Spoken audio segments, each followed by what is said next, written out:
Assalamualaikum. Waalaikumsalam.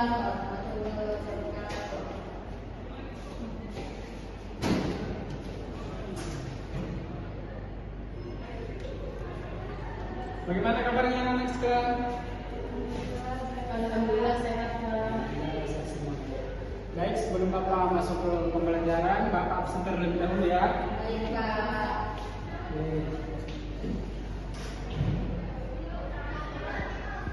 Ada Hadir, Pak. Janatul, Nurul, Hadir. ada semua ya. Hadir, Pak. Alhamdulillah kalau ada semua. Oke anak-anak sekalian, pada malam hari ini Bapak akan membahas tentang iman kepada Allah. Nah yang pertama itu kita akan membahas iman. Anak-anak sekalian, Bapak ini bertanya ini, siapa yang tahu pada definisi iman? Kepercayaan. Nah, betul sekali. Ada yang lain?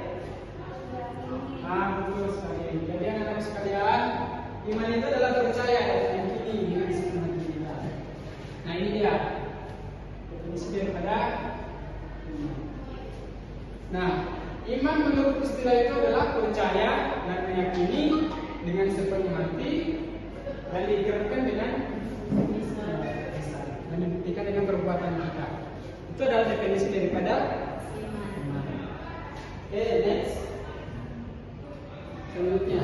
Oke, boleh Nurul bantu Bapak untuk bacakan.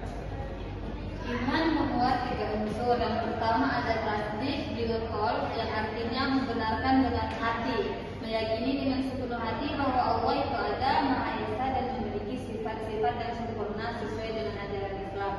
Yang kedua, ikrar bil lisan atau mengikrarkan dengan lisan. Setelah meyakini dalam hati, seorang muslim harus menyatakan keimanannya dengan mengucapkan kalimat syahadat. Contohnya asyhadu an la ilaha illallah wa asyhadu anna Muhammadar Rasulullah, yang berarti seseorang mengaku bahwa tidak ada Tuhan selain Allah dan Nabi Muhammad adalah utusannya. Yang ketiga adalah amal bil jawari atau mengamalkan dengan perbuatan. Iman yang benar harus diwujudkan dalam perbuatan nyata seperti menjalankan perintah Allah dan menjauhi larangannya. Sudah, Pak? Oke, terima kasih saudari Nurul. Jadi iman itu membuat 3 unsur. Yang pertama itu tasdik bil qabul, yang kedua itu ikrar bil lisan, dan yang ketiga amal bil jariyah. Selanjutnya cara-cara membuktikan adanya Allah. Nah, untuk membuktikan adanya Allah ini dibuktikan dengan 2 dalil. Yang pertama itu dalil akli, yaitu dalil yang didasarkan daripada akal atau dapat dijangkau oleh akal.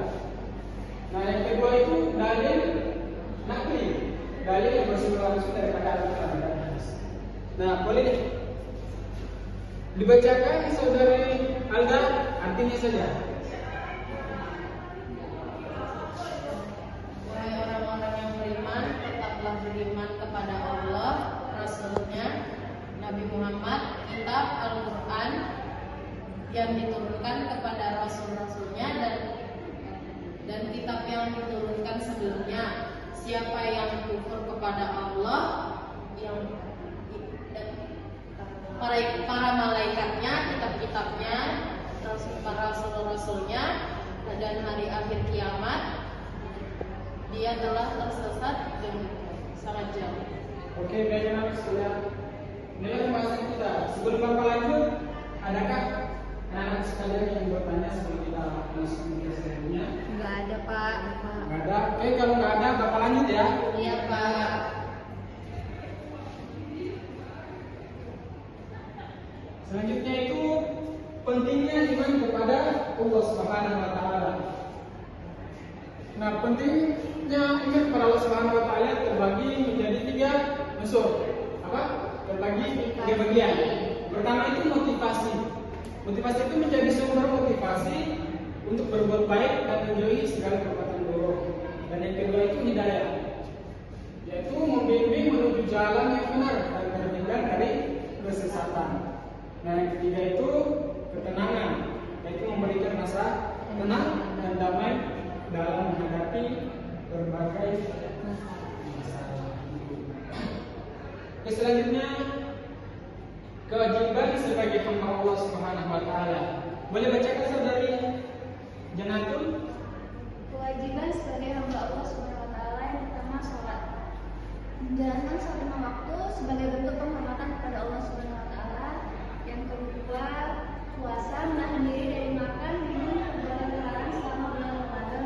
Yang ketiga, zakat, menyerahkan sebagian harta kepada orang yang membutuhkan sebagai bentuk kepedulian dan berbagi. Lalu yang keempat, haji, melaksanakan ibadah haji ke Makkah bagi yang mampu. Oke, saudari Jana, terima kasih. Selanjutnya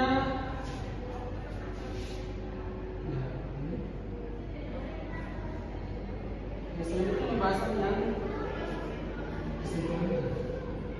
Selanjutnya kesimpulan. Baik anak sekalian, kesimpulan dari pembelajaran kita pada malam hari ini adalah iman kepada Allah Subhanahu wa taala itu adalah dasar utama dalam kehidupan seseorang muslim. Dengan iman yang kuat, seseorang akan menjalani hidup dengan penuh ketenangan, selalu berada dalam kebaikan dan mendapatkan keberkahan dari Allah Subhanahu wa taala. Selain itu, iman juga menjadi kunci keselamatan di dunia dan di akhirat. Sehingga seorang muslim harus terus menjaga dan memperkuat imannya dengan amal ibadah dan ketaatan kepada Allah Subhanahu wa taala.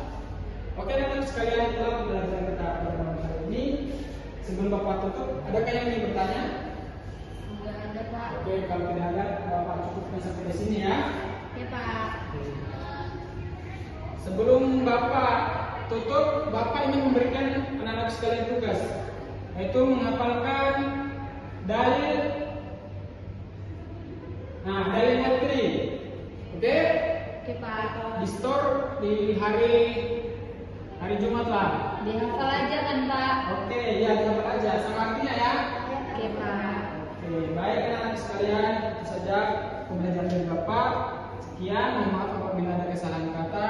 Wabillahi taufiq wal hidayah. Wassalamualaikum warahmatullahi wabarakatuh. Waalaikumsalam.